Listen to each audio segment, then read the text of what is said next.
Histoire o ndenge eza koleka ndeko na biso Ariashu. Ça fait mal.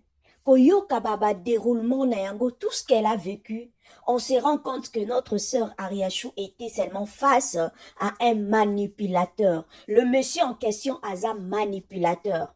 Souvent, ba manipulateur bazaka na apparence moko très calme, très doux. Okoki même komelela mbondo. O balobaka penza donner le bon Dieu sans confession. Juste na komona yo koloba non non non ye akoki kozala boité. Garçon o azomona naza calme. Voir même ta propre famille. Bakoki kobanda kokotela epo na koloba te. Ye azalaka makambo wana te. Ye aza muta calme. Ye alobaka te. Yo ndo oza mabe. Or que c'est un hypocrite, un manipulateur. Okomelela mbondo ya pamba nzoka, c'est l'arbre qui cache la forêt. En vrai, c'est une autre personne, mais il fait semblant, na apparence nae, par sa façon de parler, par ses gestes, hormone, attitude, moko non, non, kolobate muto asala kamabete. Donc, notre sœur a vécu réellement l'enfer. Sûrement, le monsieur, il manifestait certaines caractéristiques, il y a comportement nae, mais tellement que notre sœur Azaki noyée na bolingo, aveuglée par l'amour, elle croyait que ça pouvait fonctionner entre eux, mais malheureusement, ekomelin, eksukelindenge suki. Yango na 2023, oh ndeko nanga, mosika na yo, mosika nanga, ba amour aveugle. Amour o ezo détruire yo, o ezo déprimer yo, o eza kokomisa yo esclave, ezala mosika na yo na 2023.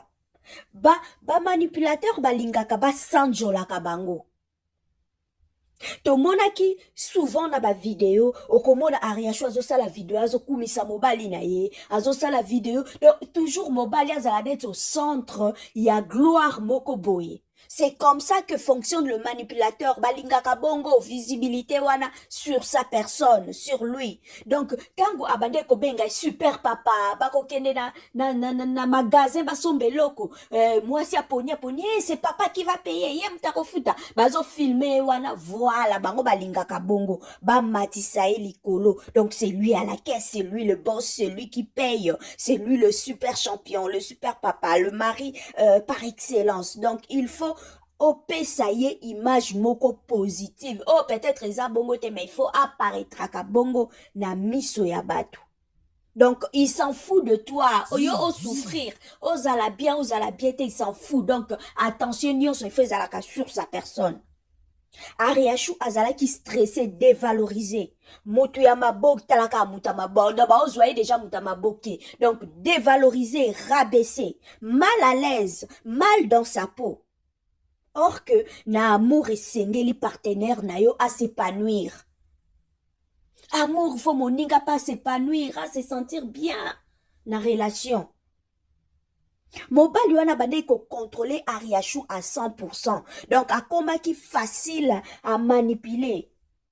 Déjà a ebsaki ke libala o eza cop. Donc déjà azwa ki une partie ya mayele na ya bomoto na pour na yebse ke oni makambo eza nango cop. Donc je t'aime pas.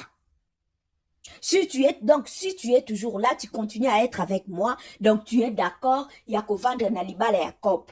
Alors, okoloza d'accord, wana, donc, yango moni abade ko manipuler, bongo mbogo nyonso ya mwasi, émotionnellement déjà zoa qui est totalement, et akoma iko contrôler, ko exploiter, yango mona ki ba mbongo ne nyonso azwaka, ba bijou na e, nyonso abade ko pesa mobali, akoma iko saela mobali ba dépense, akoma iko saela mobali, oyo nyonso mobali akoki kozala nango besoin tout ça parce que mobali déjà zouaki le dessus moko ya ma belle kolo ya moi sina. Et bien que c'est le mari qui est le chef de la famille, mais chef ango, chef pe fozala na ma ezaleli o ya malamu.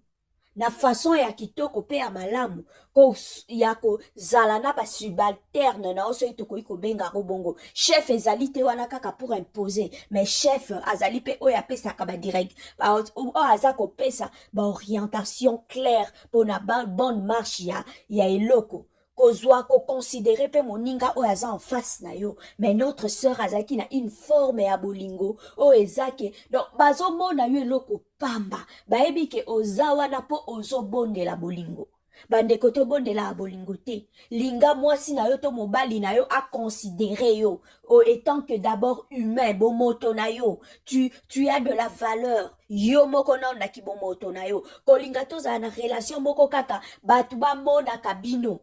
Po kaka batu ba monaka, po kaka batu ba apresiaka bino, po kaka batu ba betela bino maboko. Mais en vrai, soki rido ekangami, maya miso nde bimaka, olelaka, oza ko souffrir, mais devant batu, ozo sala semblant que tout va bien. Tout est rose, mais en vrai, ozo nyokwama. Malheureusement, ou heureusement, je ne sais pas, malgré conditions wana, malgré difficultés wana, quand même baboti bana, ça me fait mal. Bana wana siko un jour boko expliquera bango nini. Papa lingaka na ebino te.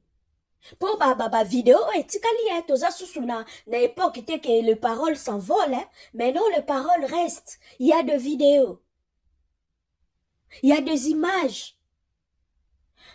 Bana bakokola na histoire oyo. Po na bomoto na bango moko nanu.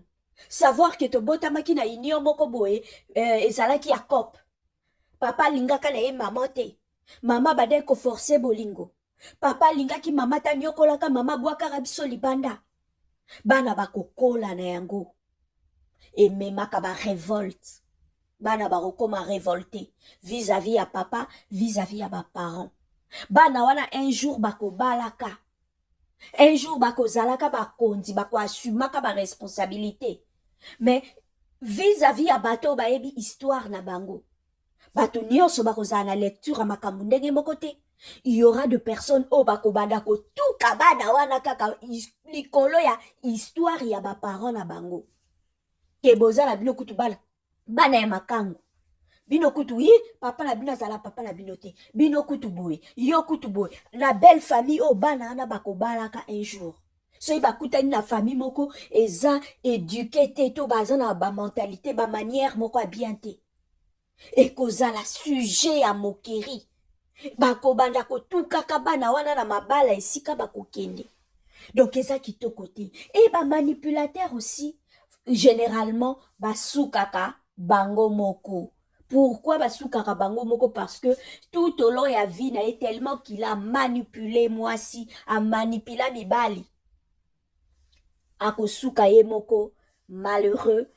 Na mwasi te na mopanzi po na kosunga ye to kotenir ye compagnie po ebongi tango age pusani nango na kimokolo na bino bozo continuer bolingo na bino bozo vanda bino mibale bosololaka botambolaka bokenda ba vacances ensemble mais ba manipulateur basukaka bango moko mwasi te mwasi akima bana bakima révolté na oyo bango ba viva et ako finir ye moko seul na coin na ye pe bata bongo bazaka si akufa nde na ndako mutu pa ye barate. Oui, pourquoi? Parce que ezalaki mode de vie oyo ya menaki na suka pembeni na ye moto azati. À notre sœur Ariachou, tu es encore jeune. Oza na vie na yo nyonso liboso. Ne te laisse pas noyer. Ne te laisse pas que likambu oyo et zoa le dessus sur toi. Lève-toi, poupola mabele, continue nzela, continue ta vie. Bana déjà bazali, ok.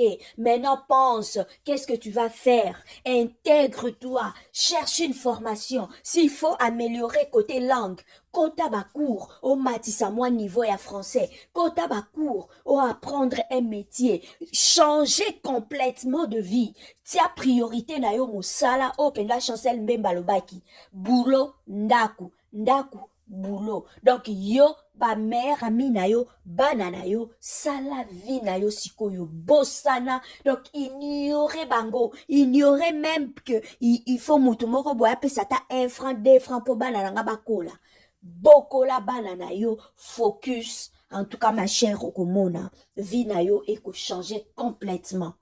Yango de conseil na koki kopesa mais na nyonso wana kobosa na vie ya mabondeli te po banzela oyo leki ezosenga pe mabondeli pona kokwesa kokata kobwaka nyonso ya mabe. Merci à vous tous de nous avoir suivis. Merci parce que vous avez été là avec nous. Merci, continuez à vous abonner, à liker, à partager nos vidéos. Merci beaucoup à vous tous.